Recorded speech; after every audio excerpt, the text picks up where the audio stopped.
Hello mga kamamshis! Ayan, nung weekend kami po ay nagsigala. Kasama po namin ang The Combis family at syempre ang The Edmondson family. Ayan na nga, pumunta kami sa isang restaurant na pagmamayari ng isang Mennonites, which is madaming pagkain, iba't ibang klase ng Canadian food ang natikman namin doon. Ayan na nga, syempre bilis-bilis ang kumain ng makadami, sabi nga. Ayan, kumuha na rin ako ng macaroni, mac cheese. Ayan, masarap yan. At si Kuya B-Boy, sumunod na rin ako kay Kuya B-Boy para tingnan yung kanyang pinagkukuhang pagkain.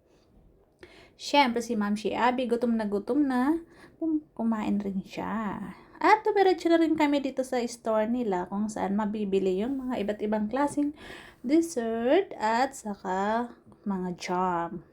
Yan ang mga product nila dito. So, ayan. Meron din silang mga decors at meron din mga ganyan-ganyan kinemi. Ayan. At, syempre, daka tayo dun sa ayan, meron din silang mga frozen. And then, meron silang bake. May mga cake. Ay, nahilo ako sa video ko. Paulit-ulit. Pabalik-balik. Ayan na nga. Ano kayang kinukuha ng babaitang are? Ayan, tumitig siya dun sa sa candy. Ayan, meron silang mga ganyan. At ang Maring Aiza naman syempre, umiikot-ikot pa.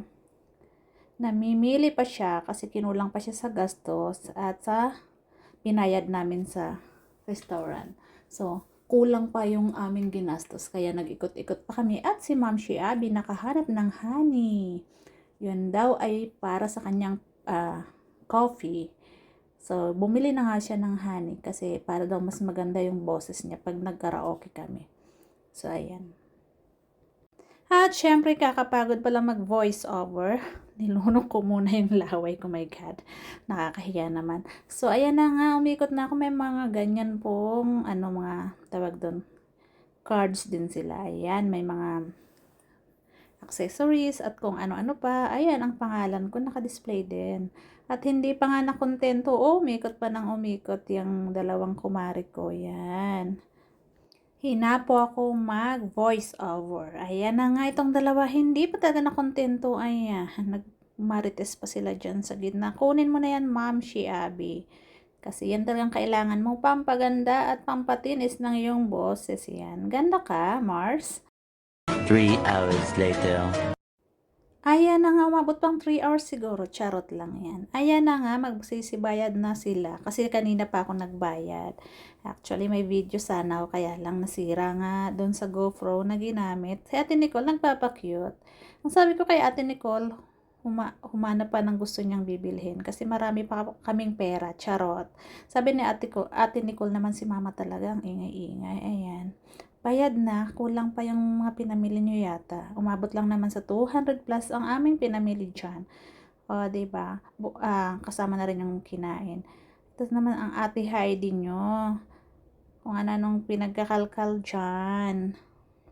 Bumili na kung gustong bumili. Ayan, binalik niya. Ayaw niya pala nun. Or tumitig lang or tinignan. Ay, parang bet niya. Bibili hindi. Ganun lang yon. Ayan na nga, talagang may kinakain siyang candy. Kumuha na nga si Ate Heidi niyo ng candy dyan. Free naman yata daw yon. Bayad na rin si Ma'am Aiza. Mars Aiza, damihan yung pinamili. Sabay mo na rin yung pinamili ko. Charot. So, ayan na nga. Bayad para makauwi na. Ayan. Maritisan pa more. Hindi pa talaga na kontento tayo. At ayan ang aming baby. Palakad-lakad si Baby Eljan. Gusto niya yata ng cake. Yan. And fairness, masarap yung food dito mga mamshi. Yan. Baby Eljan. Ang cute-cute ng baby namin.